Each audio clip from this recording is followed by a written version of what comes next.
Hi guys, hey from not so sunny Southern California. So I saw your questions. I only had two of you, so I'm going to answer your guys' questions. So Bonnie, no, you don't have to do the last two pages, the comparing the film pages. Don't worry about that. That was something I wasn't sure if we would have time to do or not, so I just threw it in there anyway. So just disregard those last two film comparison pages. Macy, you asked about historical context. You're going to want to focus more so on basically how the time period affected women. That's what you're going to be more interested in.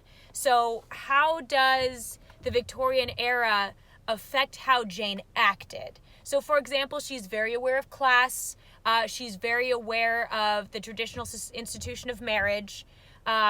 She's not going to necessarily approach Mr. or Rochester alone, or if she does, she's going to feel uncomfortable about it. Where does a lot of that come from? Another aspect of historical context that would help you is if you looked at Francophobia and how the French Revolution changed how the British people saw the French. That's another thing you're going to want to look at, because it approaches how Mr. Rochester views Celine and how he views Adele. Because, we never know whether or not truly she is his daughter. He claims that she isn't.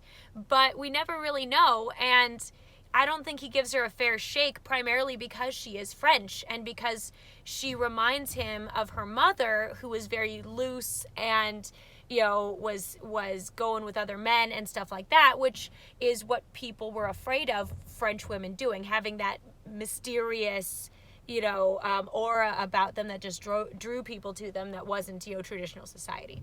So focus on stuff like that. Dates are not going to be terribly important unless, know when the Victorian era was. Those dates are important.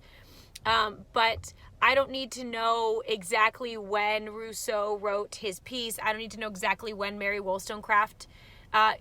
Big ideas are what I'm looking for, not specific dates. Okay? So as long as you have the big picture ideas going, it'll be fine.